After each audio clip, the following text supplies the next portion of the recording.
Hi, everyone, and welcome again to the Climate Dad. This is the podcast where we talk about and explain the news and science of climate change and the things that you can do, both as an individual and as part of an organization. I'm your host. My name is Mike Smith. I'm a father of two great kids, and I'm also the founder of Acclimate. It's a business where we help other businesses measure, reduce, report, and offset their climate footprint for a really affordable price and without having to become a climate expert. Today, we're going to be talking about some fun stuff. If you're a nerd like me, things like the United Nations Sustainable Development Goals, something I can think of kind of as like the Knights of the Climate Roundtable, and about like living your values in business. I'm going to be joined by a friend of mine, a guy named Russ Stoddard, the founder of Oliver Russell. We're going to be discussing leadership and intentional business, and I'm also going to be introducing a new bit at the very end, a climate dad joke. So stick around.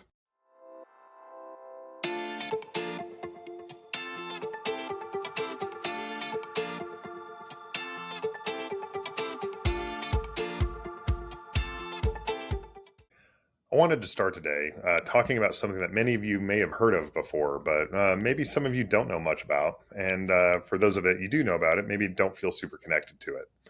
And it's pretty connected to climate. Specifically, it's the United Nations Sustainable Development Goals, or the SDGs. If you've spent like any time in the nonprofit space or around impact-focused businesses like B Corps, you may have seen a lapel pin in the shape of a ring. Kind of has like this odd like kaleidoscope of different wedges and different colors. And if you didn't know what it is, it's a symbol that's meant to reflect the concepts of the Sustainable Development Goals. These goals are 17 different individual goals for improving the well-being of people across the planet, both now and in the future. The concept first emerged out of the Earth Summit in Rio de Janeiro in 1992, and it looked as that summit looked forward to the 21st century, and they came up with something known as Agenda 21. About 8 years later, that spawned something else called the Millennium Development Goals, released, as you'd imagine, at the turn of the millennium in 2000. And these, the MDGs, or the Millennium Development Goals, were focused on global poverty. But the current and likely the final form of the SDGs, they were published in 2015. And this happened shortly after I left active duty in the Navy and entered the space myself. As I mentioned, there's 17 goals, and they're all interrelated. Just to briefly list a few. Goal number 1 is zero hunger. Goal number 2 is quality education. Goal number 7 is affordable and clean energy. Goal 9 is sustainable cities and communities. Number 14 is life below water. Number 16 is peace, justice, and strong institutions. And they're all laudable things that like anybody of moral character would enjoy and appreciate. But the thing is they're not the only thinking in the space. Separately but relatedly, there's been a school of economic thought that has emerged known as donut economics. I've written about it on my blog before. It's something that's kind of near and dear to my nerdy little heart. And the reason it's called donut economics is because the chief visual that they use in this is kind of a bar graph in a circle. It's ring shaped, and as a result, it kind of looks like a donut.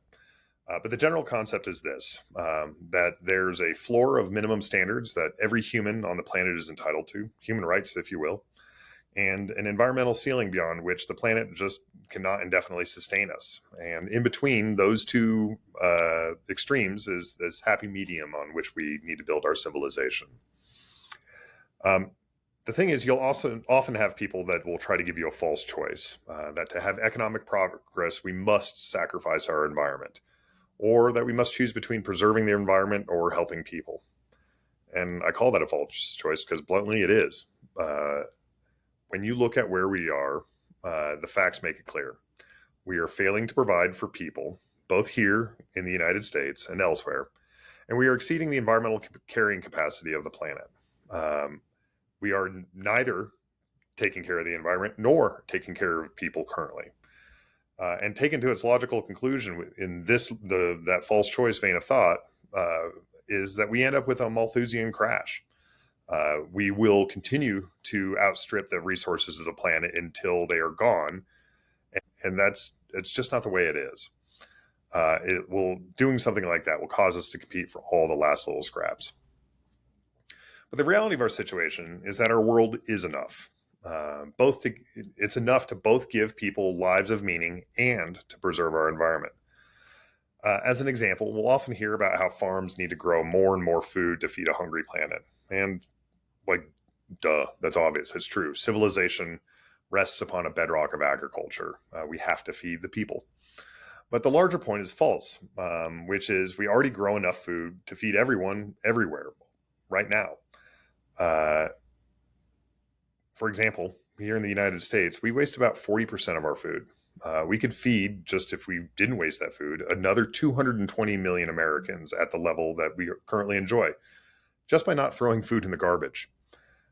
If we were to rebalance the amount of food that we feed to animals and deal with the fact that Americans eat actually too many calories, there's an obesity epidemic, we would be able to feed even more.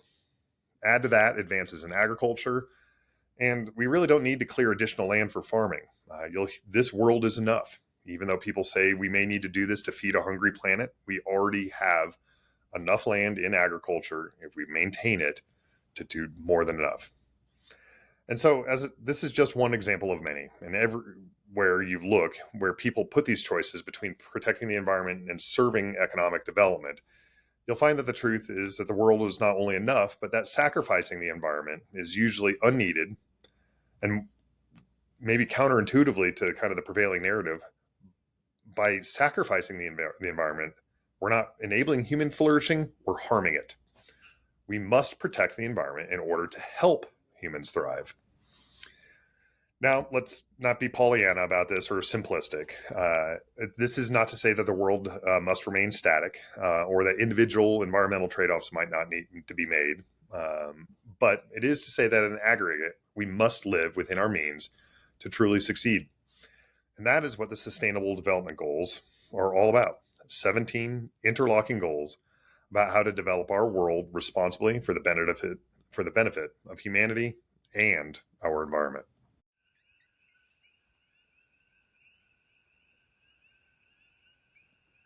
So, in talking about the Sustainable Development Goals, or the SDGs, the one that is kind of on a lot of people's mind these days is number 13. Specifically, that's climate action. And as you would probably expect by a guy that started a podcast called The Climate Dad, I really care about this one, like, very passionately. I mean, I named this The Climate Dad for a reason. And the reason for that is this, which is I think climate action is the most important action of all the Sustainable Development Goals. And I say that not to diminish the importance of the other 16, but that kind of like a Sir Lancelot with the Knights of the Round Table, climate action is the one that will lead where the others must go. Climate really just kind of affects everything. For example, on the second SDG, Zero Hunger, there's overwhelming evidence about climate change causing permanent drought, also known as aridification, across the farmlands of the world. We just talked about how hard it is to feed people, and that we need to be more thoughtful with our resources. We're seeing the collapse of Indian wheat, for example, right now associated with heat stress. It will get harder to solve hunger when agriculture gets less productive. Let's think about SDG number 11, sustainable cities. Did you know now that there are currently, right now, as we're speaking, there are more displaced people in the world than ever before in human history? That may kind of shock you because we don't see, mass migrations nearly to the extent like we did during, like, world wars, for example. And the reason that you're not hearing about that is because these mass migrations are currently happening internal to countries. And a lot of that is being driven by agrarian lifestyles that are starting to fail because of environmental pressures. And as those people look for alternatives, they move to the cities within their own countries. It's almost like mini little dust bowls happening all over the world. Okay, so you have big influxes of people into major metropolitan areas across the world. It's pretty hard to have a sustainable city, that SDG number 11, when the population of that city is growing far faster than any reasonable city manager can plan. You can also make the jump for life on land, and it's pretty obvious there, SDG number 15, but it's also affecting life below water, SDG number 14. Atmospheric CO2 dissolves into the ocean. This causes the ocean to acidify as CO2 dissolved in water becomes, I believe, carbonic acid. And this more acidic seawater causes shellfish to have difficulty to form their shells and the coral in our coral reefs to build their structures. Speaking of coral, ocean heat waves are causing huge areas of reefs to die as well. So directly SDG 14, 15, directly tied to climate. Even things that you might not assume, like SDG 5, gender equality, and the 10th one, reduced social inequalities. There's good research about how the effects of climate are borne by those lower on the socioeconomic ladder. Namely, that's women and the poor. So if you care about any of the SDGs, you need to care about climate. Climate affects everything. Uh, and if you want to do something about helping on those other SDGs, you must first stop doing damage from the climate. Climate affects everything.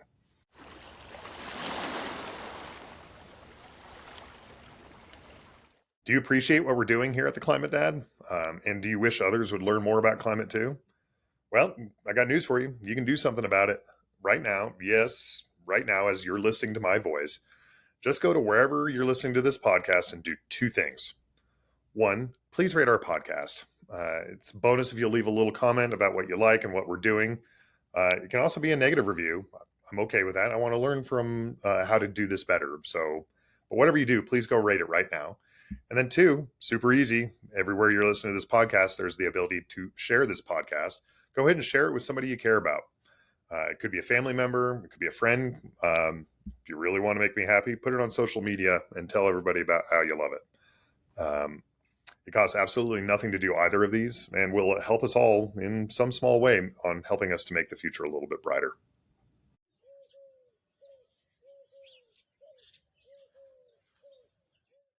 One of the things I've learned in my journey through life is really just how important ethics and values are to leading organizations and really just to living a life that you're proud of. When I was a student at the U.S. Naval Academy, we spent a lot of time, as you might imagine, studying ethics and leadership. And I took those issues very seriously at the time, but I was also pretty young. And I don't think I had internalized just how important they were going to be until I grew up and learned to appreciate them a little later in life. As I went on in my military career, like most everyone, I got to see great leaders and often the not so great. These not so great leaders, in my estimation, they often thought that they were working from a place of ethics, but it typically seemed to me more kind of like a Hobbesian framework. They were following rules because rules were things that you obeyed. And in doing so, they didn't really feel like there was a whole lot more thought required. They didn't understand why rules existed. They tended to create punishments instead of justice because they just really hadn't thought about, and again, in my estimation, what justice was. So, how do you tie this back to what you're doing now and about like living your values? Well, you may have watched online Simon Sinek's Start With Why, and it kind of alludes to about mission aligned organizations. The best companies at their core have a mission. If you haven't seen Mr. Sinek's presentation, really easy, go give it a look. It's a quick video. You can find it online, and I'd really strongly encourage you to do so. Start with why. Why does this company exist? What do we do? Because what Mr. Sinek is really talking about is living your values. And by starting with values, you will provide clarity to your work. This will include little things like a clear marketing message or better team alignment. But it's also going to give your organization, and you can use this very broadly. That organization might be your family. It could be a sports team or, of course, a company. Anyways, it will give that organization something to work towards and a reason for getting through the hard times. If your organization is not centered around a set of values, I'd really encourage you to start like now. People might accuse you of being a bit of a hippie or a Boy Scout. But at the end of the day, if you don't define your company, somebody else will. And for me, a big part of living my values has been around climate.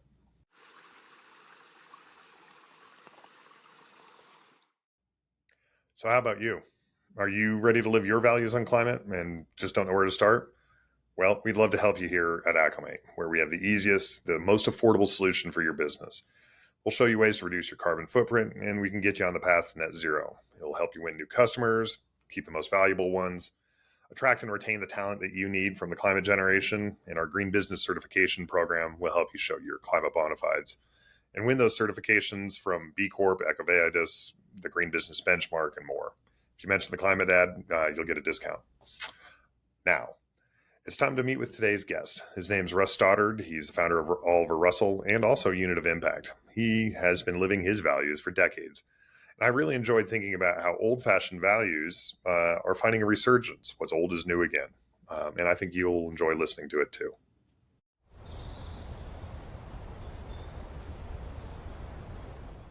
I'm joined today by my friend and fellow Boisean, Russ Stoddard. He's the president and founder of Oliver Russell, a marketing and branding agency out of Boise there, and also the co-founder of our partner here at Acclimate, Unit of Impact, where he helps companies to measure their impact across a variety of categories and make sure that they have like a really clean impact reporting system. So thank you for joining us today, Russ, here on the Climate Dad. Hey, it's great to be with you. Not only a friend, but now my climate dad, right? That's yeah, right. Hey, Daddy. Funny enough, I was at a trade show and I was wearing a shirt that said Climate Dad, and this younger woman like looked me dead in the eye and said like, do you have a shirt like that I can get? And I was like, I don't know, maybe. And then she's like, I want mine to say Climate Daddy.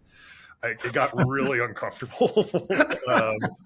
Hey, I think there's a product in that. Yeah, probably. So, well, moving on to different things here. Yeah, Russ, I'd love it if you'd introduce yourself. Give me a background about who you are, how you got into this, the whole nine yards. Oh, sure. Well, I've been involved in the world of impact for about 33 years now. That's when I started Oliver Russell back in the day, before CSR was a really a big deal. And I came to the business world with a heart for making change, and I think I got a lot out of that of my earlier career as a river guide up in the Idaho wilderness, where I learned the value of conservation. Learned how to take 24 stakeholders from different groups down a river in an unfamiliar environment, and also learned the value of long hours and hard work, getting up at 6 a.m. and going to bed at 11 p.m., which have served me well as an entrepreneur. Yeah, I love that. So when you talk about, for the listeners at home, CSR stands for corporate social responsibility. And then also, not a whole lot of people appreciate it. Idaho is famous for its whitewater. The potato, we're obviously famous potatoes on the license plate, but for a little while there, they were thinking about changing the main line to the whitewater state. Yeah, there are more miles of whitewater in Idaho than any other state. It's pretty blessed with that, from the deserts down south to the mountains up north. Yeah. Do you have a favorite run that you've done there, Russ, or you keep doing? Oh yeah, it's the middle fork of the Salmon River, which runs for 100 plus miles through the Frank Church River of No Return Wilderness in the central part of the state. Yeah, and the reason it's called that is the River of No Return is because the river loses elevation so quickly over such a short distance that you just really can't get back up the river. Like it's a one-way trip. You're going downriver the whole time. Yep, pretty much. Well, that's interesting. So, how long did you guide, and then like when did you decide to move from guiding into like corporate social responsibility? Like that's a bit of a transition. It is a bit of a transition. I guided for 7 years. I transferred that love of rivers to my daughter, who I think has been a river guide for 15 or 16 years now. And how did I make that transition? Well, I guess my first job out of that, and I got to a certain point in time where it's like, okay, you better get started on a career that'll last you for a while. And one of the first jobs I had was for a very progressive forest products company here in Boise called Trust Choice Corporation. And they were a values-centered business, of which there were not many at that point in time. So they taught me how you could integrate values into the business world. And for me, the value is also always trying to figure out a way to support your community, make the world a better place. And that started by having an emphasis on conservation and the environment and human rights at my business. Interesting. So you essentially went straight into conservation and corporate social responsibility with Trust Choice, and it's interesting you talk about values and about I think there's a kind of a what's old is new again. The idea that like your business was part of a community. It wasn't just the bottom line for the next like quarter. It was about like kind of building value for not only the owners but also the employees and the community around you. So it's interesting. How long has Trust Choice been around, for example? Oh, Trust Choice was founded in, I believe, 1966, and it got acquired in the early 1990s by Weyerhaeuser. Had a progressive CEO, Walt Minnick, and he kind of led the company in this area. And even though it was forest products back in the day when uh, there's a lot of turmoil in the forest, the spotted owl controversy and what have you. He figured out a way to make environmental conservation a part of the company's brand, and basically provided for me a real model for how you might be able to do that, take a stand as a company. And that's really what values are all about. It's not just something you put on a poster and put up on the lunchroom wall or what have you. It's actually how you live your business above and beyond simply making a financial profit. Gotcha. Now, is this the same Walt Minnick that became a congressman? It is the one and same. Yep. So it's interesting about how a guy that focuses on community went on to kind of like greater service there. Okay, so you worked for Trust Choice for a while, kind of foundational to like that transition into the corporate world from your guiding experience. Well, how'd you move from there into what you're doing now?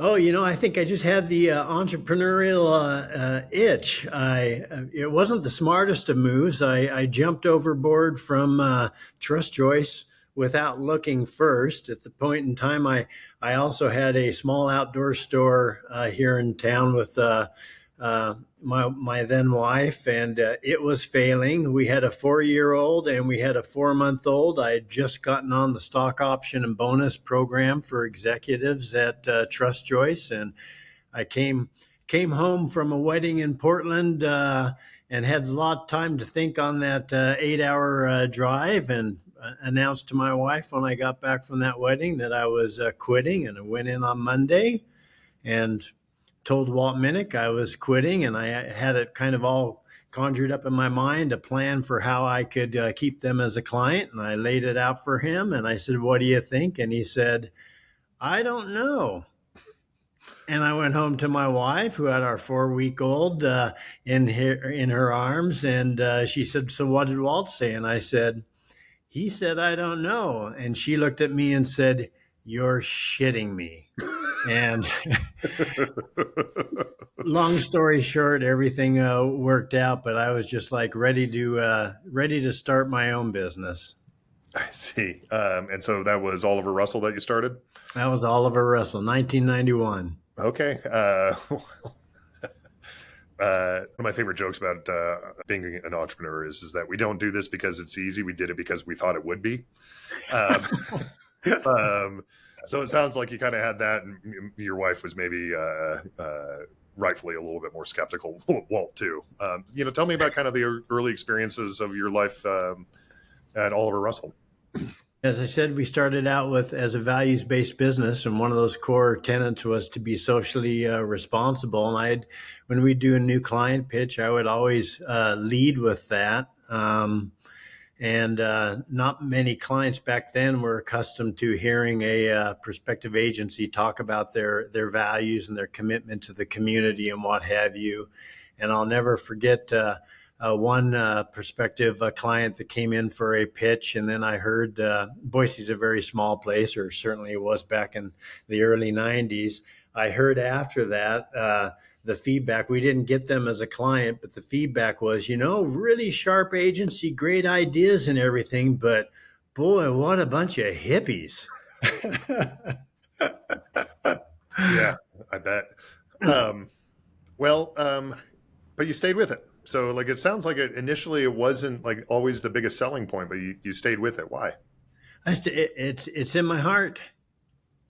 Uh, you know, uh, I certainly could have, been in the nonprofit world. I think I've started probably 6 or 7 nonprofits, served on a number of boards, but I actually like the challenge of the for-profit world and wanted to see if in some small way I could bend it to my will as far as creating a for-profit business that valued planet and people just as much as it did profits. So I just stuck with it. I have to make a profit. I'm not a huge money guy when it comes down to it. I'm reminded of that each and every day as I see things in the national news, and I'm just like, wow, is $1 billion really not enough for you? And why are you doing things in the way that you're doing? And for me, that's just not never been the big motivator. It was like, hey, can I use business to help people? And the firm belief that I was born and put on this planet to help and serve others. I love that. Um, well, so you mentioned there about people, planet, and profit. Sometimes that's referred to as like the triple bottom line. So it's more than just like your quarterly you know dividends to ownership. So, broadly, that's corporate social responsibility that's moved into kind of a term of potentially ESG or environmental social governance focus there. But in a very broad sense, it's about impact. And that's been a big part about like what you do. You've also started, like we talked about at the beginning there, a second company called Unit of Impact about like helping people to measure and report the impact of their work. Maybe you could tell me a little bit more about Unit of Impact. Oh, sure, I will. I'll go back just a little bit because it lays the groundwork for Unit of Impact. In December of 2011, I certified as a B Corporation. For your viewers here who may or may not be familiar with that, that's an assessment that you go through that's quite rigorous, and it assesses your performance on environmental and social impact. And if you reach a certain minimum threshold, you're certified as a B Corporation. It gave me a fantastic holistic look at what a company actually could do in order to try and change business for the good. And I've been quite involved in that movement ever since. So fast forward to the pandemic 2020, sitting around trying to figure out what to do because there wasn't much business coming in the door at the time. And I got together with a woman named Polina Pinchevsky, who has a certified B Corporation in Maryland called Round Peg. And we started kicking around ideas for what we might do in the way of creating a business to serve the community. And we came up with this idea of a unit of impact. And what it is it's a platform to help small businesses measure and manage their impact, but just as importantly, report it, tell the story of the good works they're doing in their communities and for the planet and for the people who work at their businesses. We were joined a few months later by Elisa Hare of Unity Web Agency, which is also a certified B Corporation in Raleigh, North Carolina. So that's the genesis of how 3 B Corporations came together to start Unit of Impact. Gotcha. So, for those that aren't familiar with B Corp, they're kind of like the next evolution, almost in my opinion, of like the Better Business Bureau. Thinking about like that, there's a way that we can adhere to the kind of the triple bottom line, and they started early on with this B impact assessment and kind of a point scoring system for that. But they truly are the thought leaders in the green business certification like place of different opportunities, because they think about the triple bottom line and how they connect to each other. And the B impact assessment is being revised this year to require climate accounting every year. It's not a kind of an optional thing where you can get points. It's something that you have to do because they've really leaned into how fundamental climate is to kind of what we're working on. And a lot of the other green business certification programs like EcoVadis and Green Business Benchmark are also doing that as well. And some of our customers have had the chance to use that to get there as well. So with climate kind of a little bit more central to like what you're doing as B Corps, and then also with at Unit of Impact. Talk to me about like your own personal journey on climate, and then as a business owner and a leader within your community. Oh, personal journey. Geez, it's probably not unlike that of many people. I've always been involved in our environmental issues and what have you, and this beast called climate change was always looming out there. And the scientists were well onto it decades ago, and so I've been following along with it. But then, all of a sudden, shit starts getting real, and you see these massive and intensive climate events around the world, and you realize, like, wow, maybe we need to move this to the front burner, so to speak, and pay more attention to it and act upon it. Because if you think, say, like the United Nations and the Sustainable Development Goals, they've got 17 goals there that we need to basically reach as a planet to become sustainable. And climate action is one of them. And to my way of thinking, if we can't solve the climate action one, none of the rest of them matter, because it affects absolutely everything, absolutely everything. So my journey went from being one of sitting on the sidelines to trying to become more of an advocate, to employing techniques here at work, uh, certifying using Acclimate to actually manage our carbon emissions and offset those. To My wife and I have a small farm, and we employ regenerative farming practices there. So I've learned a lot about how the way we treat the earth actually contributes to or minimizes carbon emissions. Love it. What do you find exciting about dealing with climate?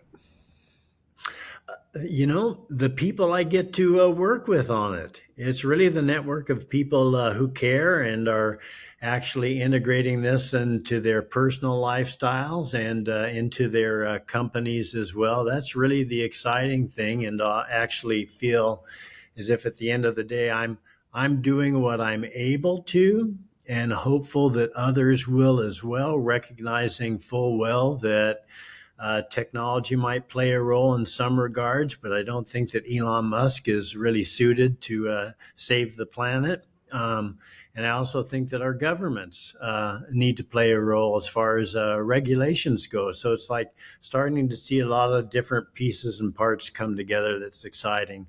Bottom line, though, it's the people like you and others that I get to work with shoulder to shoulder on climate. Yeah, it's one of the things I talk about occasionally is that like if you have this sense of like that it's all going to hell in a handbasket, get involved, you'll feel better. You'll meet good people that are doing the work, and you'll see that actually we are making some progress. It's just a little bit more hidden than it needs to be. Yep. On the flip side, what do you find difficult? What do you find confounding or a total headache when you're dealing with like your climate footprint? Oh, that's the flip side of my answer before, which is you look at it and go like, it's not enough. What I'm doing just isn't enough, right? So, uh, I don't think there's anything that's physically or financially daunting about what I'm able to do. I think it's just one of those deals, Mike, where I feel like I can't do enough, and I look at a lot of the people and companies that are huge and have the resources to actually make change, and I'm like, oh, come on, you knuckleheads, you know, get with the program here. This is not something that you can just take the short-term profits today and rob generations for.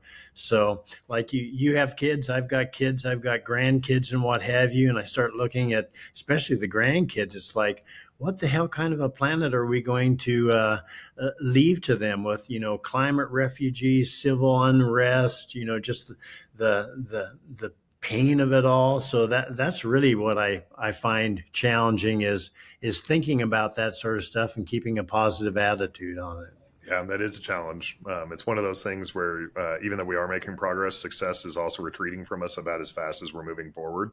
Yeah. Um, so that's a challenge. One of the things I talk about sometimes is that uh, if you're making exponential growth on impact, you're going to feel like you're losing until you're about halfway there. So if you're growing, let's say you're doubling every 3 years your impact, it means you're going to feel like you're losing until you're about 3 years out. And so there's a little bit of a question of faith almost about like how can we keep moving forward, and that faith sometimes goes into thinking about all the people that are around you and the relationships that you can leverage to help move this forward. I always say that like it takes many soldiers to make an army, Yep. and we need an army of people working on climate, and people are joining the ranks all the time. Yeah. Yeah, yeah, for sure, and it's that long term perspective that you have to keep, and oftentimes, whether it's corporations on a quarter to quarter basis or individuals who need a little instant gratification, it can be tough. So it's having that longer term perspective. Got it. Let's switch gears a little bit. Let's talk about, you're an impact guy, you're a branding and marketing guy. Let's talk about like the impact of climate work and how that affects brand. What I can say is that all things being equal, hands down, and across generations, people will go to work at a company that has strong values for environmental and social purpose that align with theirs. Absolutely. And Got it. it's a great recruiting tool as well. Where do you think like the green business certification programs and B Corp more specifically are going? I know you're active in your local B Corp community. Uh, well, they're growing like crazy. Whether it's like the Green Business Bureau or B Corp, I can tell you, we were B Corp about number 400, and this summer it will probably crest 10,000 B Corps. I think it's growing at between 20 and 30,000, and while that's still just a very very small fraction of the businesses around the globe, it's showing some very powerful growth. I think one of the concerns I have is that there are so many certifications that are blossoming that it gets somewhat diluted in the mind of consumers, whether that's a shopper, an investor, or a worker. It's hard to keep track of what the different certifications are and what they truly stand for. Um, there is some uh, one of the things around like the B Corp brand is that it struggled in its early days for people to even understand what it was, but that younger generations, there's a fairly large degree of understanding. It's something like greater than 50% of Gen Z understands what a B Corp is. Um, have you seen that in your experience? Oh, for sure. I mean, my on the ground experience backs up the research that's been done by a B Lab, and I think where you're seeing a lot of that power exhibited is on store shelves, particularly if it's something. If it's a product you put in your mouth or if it's a product you put on your skin, then that little Circle B stamp on the product packaging really means a lot. So we're seeing a lot of growth there. What is something that everyone in your industry should start or stop doing? Oh, well, if you looked at our industry broadly as advertising, I'd say quit greenwashing. Whether it's about your own agency and the work that it's doing, or the types of clients that you are working with. So you got, first of all, if you say that you're for people and planet, you don't back it up with your own actions. Um, that's not good. And then, second of all, if you're willing to take money from people and companies and corporations that are operating diametrically opposed to your values, then you need to suck it up and basically withdraw from those sort of engagements because you're adding to the problem, not helping solve it. I love that, putting your values right out there, right in front, man. You have to live them. And it's tough too because uh, it can hurt financially, and you have to be willing to walk away and make decisions that give you some pain. But if standing up for your values doesn't cause you pain every now and then they really aren't values. I would agree with that. I also think that there's, in the short term, you may feel some pain, but in the longer term, generally doing the right thing pays off. Oh, absolutely. Time and time again. You just have to make it through those tough short termers. Yeah. So if it's any consolation, doing the right thing in the short term may hurt, but strategically, you're setting yourself up most likely for much greater success. So yeah, great. Stop supporting people that are doing damage. Yep. What's the status quo that you reject? Good question. Status quo that I reject. Uh, I guess this will go right back to the overall tone and theme of what we've been discussing is that businesses can't be profitable and actually intentionally help solve social and environmental problems. Yeah, I, I reject the notion that of shareholder primacy and embrace the notion of stakeholder activism, which is to look at a number of stakeholders with positive outcomes rather than just generating a financial profit. And I believe the two can exist very well together. yeah. Maybe you could educate the listeners a little bit about the difference between a shareholder and a stakeholder. Okay, shareholder is someone who has a is an investor or has a financial stake in your company, and stakeholders can be everything from the community you live in, your neighbors, the workers who you employ, the environment. I mean, that's everything from whether it's grizzly bears or wild rivers and clean water and what have you. So that's the way you look at it, is the and your suppliers as well. I think that's great. I think one of the ways I think of shareholders versus stakeholders is that shareholders are short term and narrowly focused, and stakeholders are broader and longer term. And Yeah. so to think across even potentially generations, but also just think of the broad impact, positive and negative, of your organization, and to minimize the negative and to maximize the positive, while at the same time running a profitable business, because that's what business has to do. And included Yeah. in the stakeholder group are the shareholders. And that's a key word you added, across generations. I think that's really at the heart of it, is to think generationally about your business. Oftentimes private family held businesses will do that, have a far longer perspective. Certainly, we don't see a lot of that in the public markets and what have you. But if you think about the world you'd like to create and the shade of the tree that you're planting, many years down the road, that's really at the heart of it. It's I tie back to a little bit of my time in the Navy about within the military, specifically in the Marine Corps, they talk about that leaders eat last. And so it's about putting the needs of others first in order to move the mission forward. Yep. And maybe we don't have to be quite so martial as far as the way that we need to do this, but I think this is a natural inclination that when people own their own business, they the best ones think about their impact across everybody else. If you were going to write a book, what would it be about? Dude, I already wrote a book. Okay. It's called Rise Up: How to Build a Socially Conscious Business. Surprise, surprise, right? I took kind of my life's learnings in the business and put them down on paper. And it's been out for about 5 years now. And holy smokes, I get a sale, probably a sale a day. So it's an Amazon bestseller in the category. I'm not going to retire off it, but it provides kind of a template for someone starting down the path of building a business that has social and environmental impact at its heart.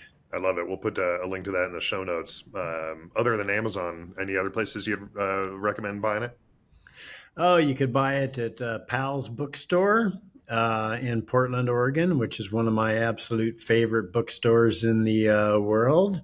And I believe you can buy it at Rediscovered Books here in Boise, Idaho, as well. To both of those independent booksellers. Love the independent booksellers, and if you're a fan of them as well, give it a look. Ask for Rise Up to be on the shelf if it's not, and we'll go with that. Russ, it's been great chatting with you today. I appreciate your thought leadership on this and your long-term commitment to kind of values-based organizations, and your authorship on the subject as well. Thanks for joining the Climate Dad. You bet. Well, I appreciate it, Mike, and I also appreciate all that you're doing at Acclimate as well. It's made managing our carbon emissions very simple and easy and affordable. And also a quick shout out to Travis there at Acclimate for all the help he's given us. Yeah, Travis is I refer to him as Sunshine because he's just a happy guy that loves solving problems. So, yeah, I'll tell Travis you gave him a shout out. Okay. Thanks, man. All right. Take care, Russ.